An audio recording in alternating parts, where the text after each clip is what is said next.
Well, I guess some of you know that in 2020, when COVID hit, I took up a new hobby, which is distilling, fermenting and distilling. And this is not the same still, but this is pretty much the same sort of still that I started out with, a little air still. And then I sort of evolved into this over the last 3 years. It's morphed gradually as I've learnt more about it. Recent addition being the stripping run port that I've added,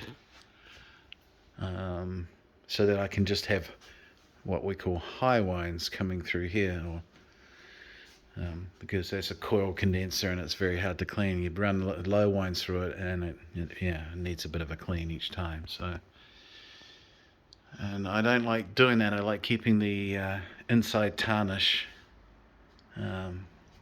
seasoning, what they call it, inside the pipes. And if I'm cleaning that out all the time, then I'm losing flavour in my high wines run. So yeah, probably gobbledygook to most people, but anyway, it's still evolving.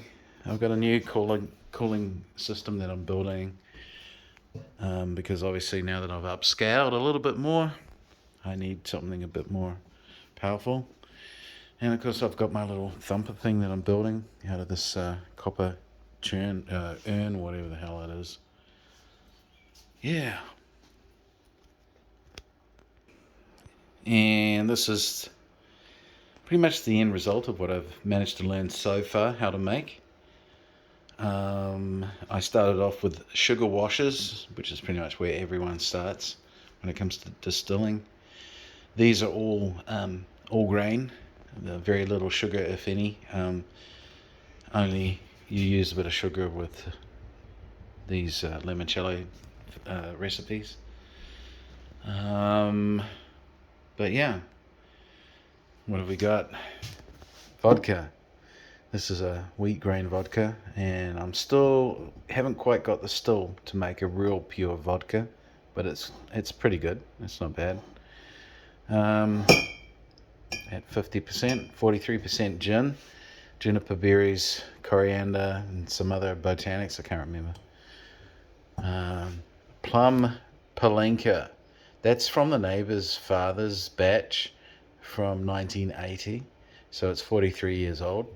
All I've done is I've just tested it to make sure it's okay, and I've aged it in a barrel, so it's gone from being a clear distillant that he had bottled in 1980, and now it's come out aged like this in a brand new barrel, oak barrel. So it's barrel aged. This is sake, made from obviously rice and 10% wheat. At 50%, it's barrel aged, and I actually really love the fact that it hasn't darkened up. I like something like this. I like the fact that it's staying nice and pale. This stuff, ultimate yum. I'm so blown away with that. Crema de limoncello at 30%. Starts life as a 94% or 95% wheat grain distillant. And then the lemon rinds are macerated in 95% alcohol for 6 months or something. And then, of course, you add in your sugar and water and bring it down to 30%. This is cream, not water. Sugar and cream with a sprig of vanilla bean. I think there was something else, but I can't remember offhand. But that's just come out gorgeous. This is the water version, just standard limoncello, 30%. Yummo. popcorn bourbon whiskey, 59%, batch 42, made from obviously popcorn. It's just a bourbon. And my favorite, my whiskey, which is my take of a Scotch whiskey. I can't really call it a Scotch whiskey. Can't really call that a bourbon either. But anyway, whiskey.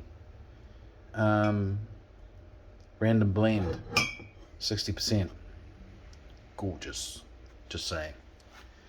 Pretty wrapped with what I've managed to accomplish. So, and there's just so many other things I could make. One of the next things I want to make is Bailey's, or a version of Bailey's, because Bailey's and this, oh, shooters. Anyway, it's all fairly dangerous stuff. It's not for the faint of heart, just quietly. Yeah. Anyway, fun times.